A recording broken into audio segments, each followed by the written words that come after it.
बड़ी खबर जो आपको बताना बेहद जरूरी है। पूर्व मंत्री दीपक जोशी फिर से बीजेपी में शामिल हो गए हैं। केंद्रीय मंत्री शिवराज सिंह चौहान की मौजूदगी में उनकी घर वापसी हुई है। पूर्व सीएम कैलाश जोशी के बेटे हैं दीपक जोशी।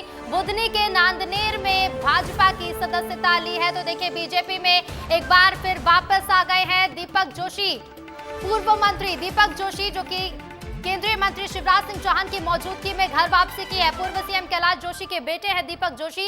विधानसभा चुनाव के पहले कांग्रेस में शामिल हुए, चुनाव भी लड़ा था और उसके बाद कुछ महीनों पहले भी अटकलें तेज हो गई थी कि दीपक जोशी बीजेपी में वापस लौटेंगे, लेकिन किन्हीं वजहों से वापसी टल गई थी। और अब आखिरकार बता दें आपको कि केंद्रीय मंत्री शिवराज सिंह चौहान की मौजूदगी में बीजेपी में दीपक जोशी की वापसी हो चुकी है।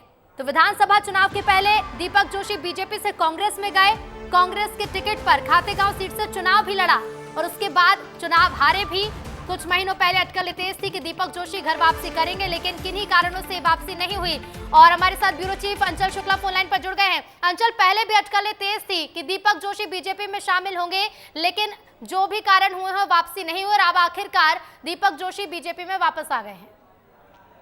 बिल्कुल ऋतु, देखिए भारतीय जनता पार्टी के वरिष्ठ नेता रहे कैलाश जोशी और उनके पुत्र हैं दीपक जोशी, जो कि लंबे समय तक विधायक और मंत्री भी रहे भारतीय जनता पार्टी सरकार में।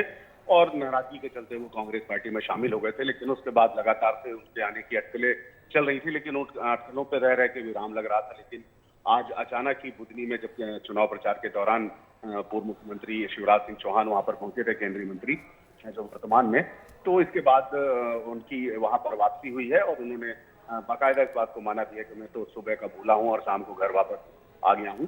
तो राजनीति में अक्सर इस तरीके के वाक्य देखने को मिलते हैं, इस तरीके के वाक्य सामने आते हैं जब भारतीय जनता पार्टी और कांग्रेस के लोग इस तरीके से पार्टी में दल बदल करते हैं और फिर से उसी पार्टी में शामिल हो जाते हैं।